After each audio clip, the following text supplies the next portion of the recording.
I've woken up. Absolutely nothing has changed since the night before. Life is the same, things are good. But for some reason, I feel out of balance, anxiety, depression, just feeling lost.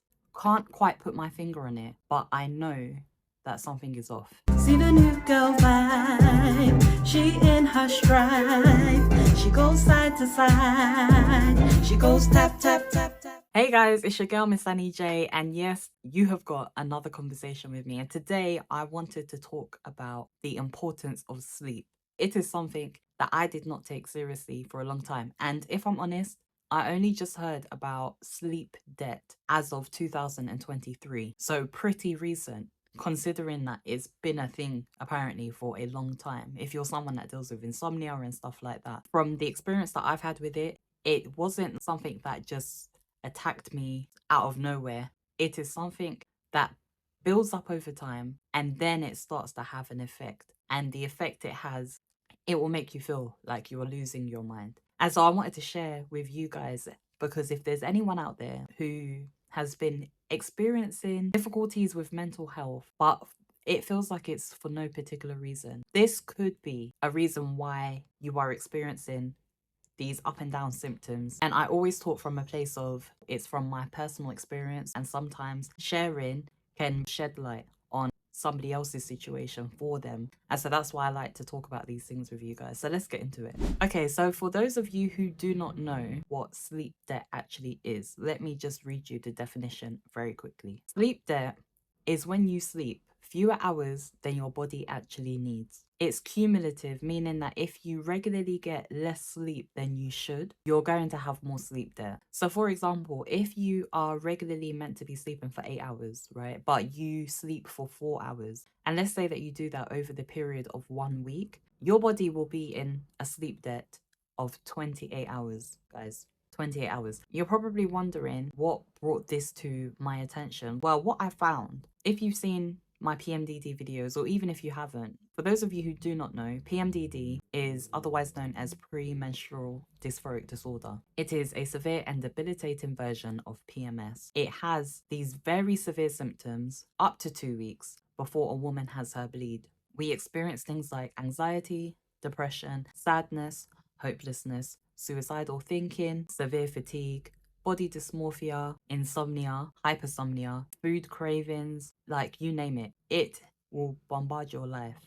I was dealing with insomnia when I would go through my PMDD. So it was more on a cyclical basis. So by the time my period comes, the negative symptoms have completely dissipated at that point. I would then recover back on my sleep and I would be back into a normal sleeping pattern. When COVID happened, and we went into lockdown, that whole being stuck consistently, our sleep was jeopardized. And so following that period, sleep for me became an issue. If you were anything like me, trying to correct my sleeping pattern after COVID was also a chore in itself, because that did not happen automatically. What has benefited me, which is one thing that I will say, is going to the gym, and I'll get into that in a little while. But when your sleep is disturbed, right, what I noticed is that I would be okay for a significant amount of time, but then all of a sudden, and this is aside the PMDD condition that I deal with, right, because when I'm going through PMDD, I'm expecting my sleep is going to be sort of disrupted.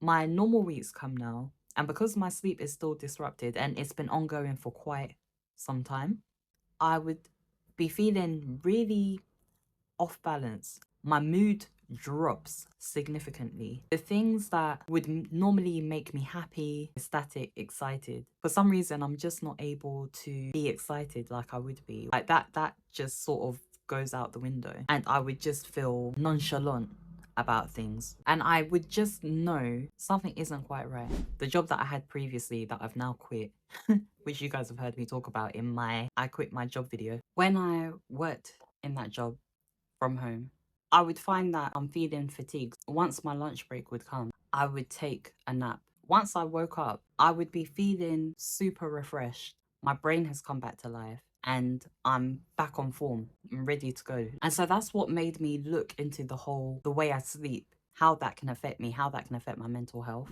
If you don't sleep properly, you accumulate these hours of debt for sleep, and it can have a real negative impact on you. And that is what I was experiencing. And that's the reason why my mood would be off on my good weeks when I'm supposed to be feeling like myself. I would rather be feeling very off. So if you are not sleeping properly, if you're not sleeping well, it can affect you majorly.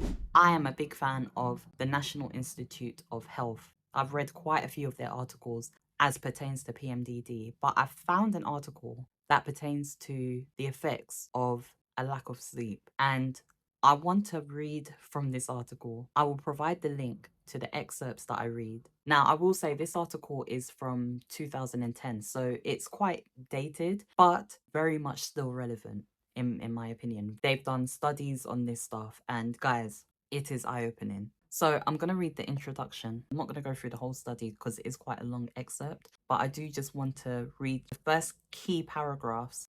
The World Health Organization, which we all know thanks to COVID, sorry, I'll start again. The WHO's Global Burden of Disease report indicated 3.6 million years of productive, healthy life is lost worldwide as a result of primary insomnia. Sleep deprivation results in as estimated $65 billion in healthcare costs and lost productivity in the United States alone. I don't know what the figures are for the UK, but I'm going to assume that they are just as bad. But this is we're talking America on their own.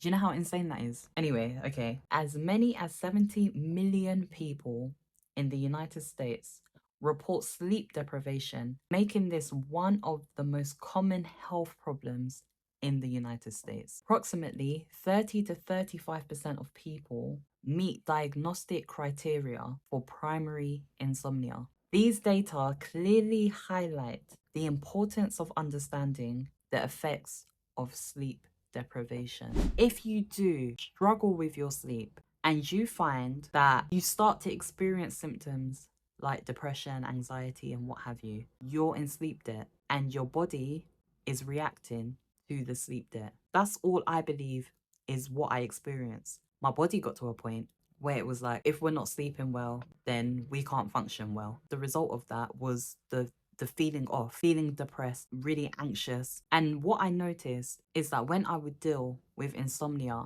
during my PMDD weeks, where I'm already experiencing these severe debilitating symptoms, is the insomnia would intensify the symptoms. So if you think about it, in fact, let me continue reading this excerpt, right? Because the study that they carried out, they did it based on healthy individuals, and they state the findings of what these healthy individuals were experiencing due to a lack of sleep. So I'm not going to just say it off my own words. I want to read it so you guys can hear what I heard. Sleep deprivation increases negative reactions to challenging life events and decreases positive reactions to pleasant events. So where a life event might happen that is negative, and you would naturally, as a normal human being, feel upset about it or a bit anxious or sad or worried. When you throw sleep deprivation into the mix, it intensifies your reaction to whatever event is taking place. So if you would normally experience a bit of anxiety, because we all do, that becomes intensified. And so your anxiety now shoots up. And can you imagine what that must do to you, to your well-being? Similarly, as they've stated, sleep deprivation decreases positive reactions to pleasant events. So where I mentioned a moment ago that I found that something good can happen, but my reaction to it wouldn't be as such. I wouldn't be able to be as enthusiastic about what has happened. Sleep deprivation will do that to you.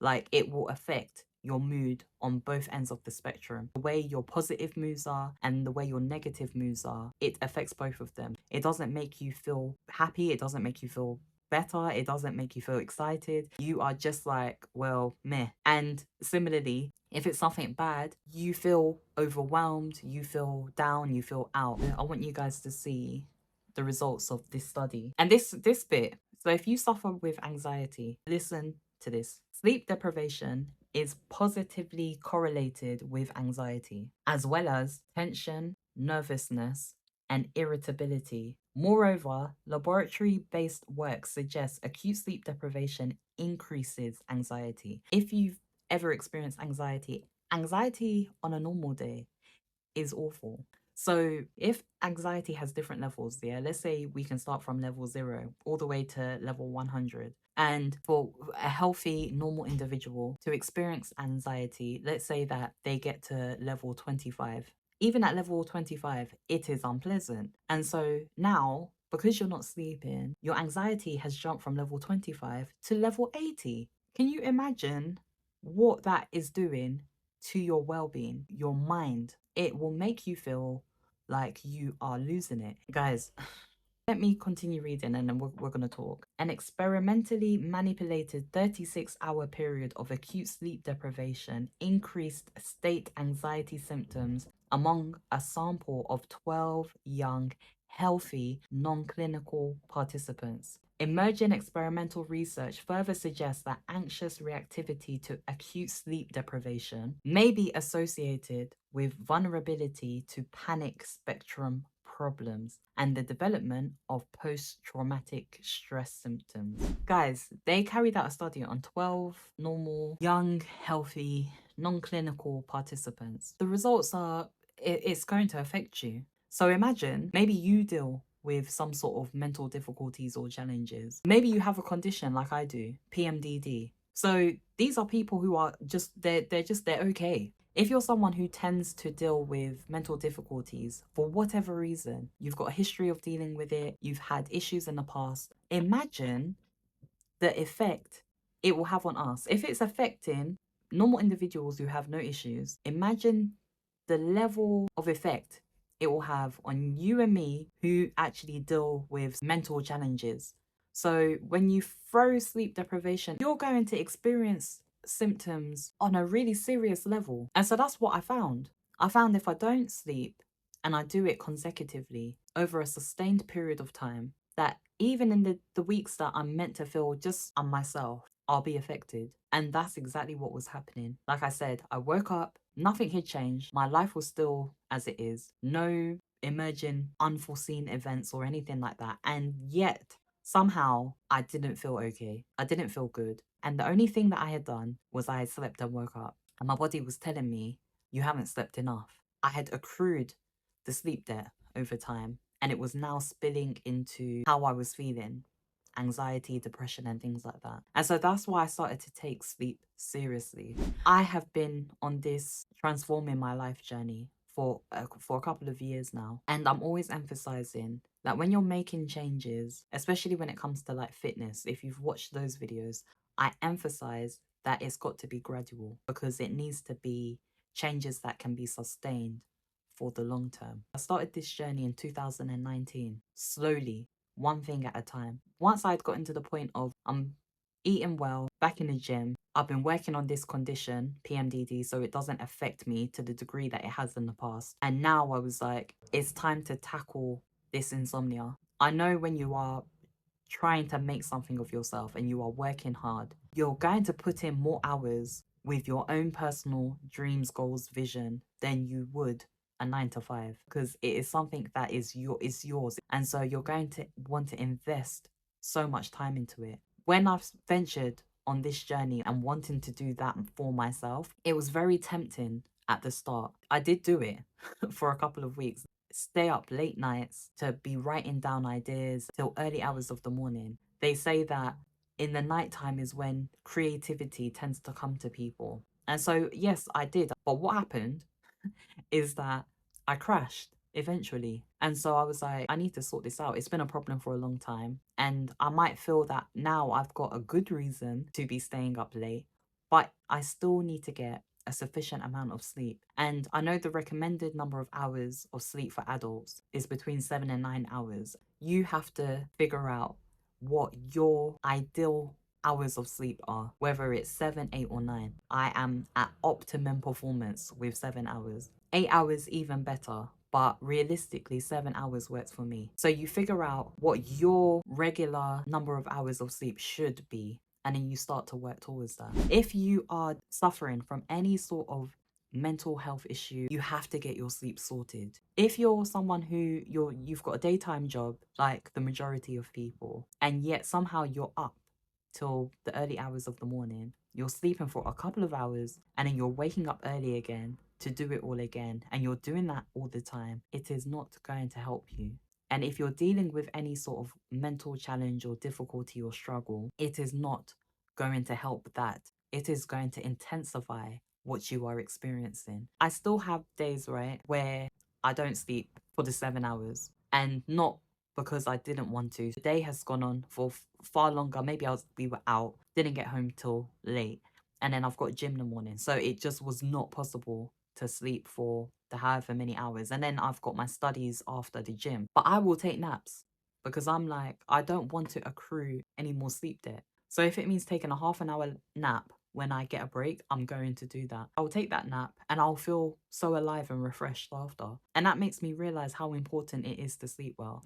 You have to invest in your sleep because you could be going through highs and lows and thinking that there is something wrong with you. But it could literally just be that you are not getting enough sleep. Even if you don't know, I would say to give it a try and do it for like a month and see what difference it has on your life. It's not going to make life worse. There's nothing to lose from giving it a go. It's not just about the sleep itself, it is also about the quality of sleep that you're getting. Before I sold my flat and moved out, I had bought myself a cheap mattress. Times are hard. We all know what is going on in the economy. When you live by yourself and you've got all these bills and you have a mortgage and all of that type of thing, it is taxing. And my salary was okay, but it wasn't anything that is like setting the world alight. And so I had to try and make do with what I had.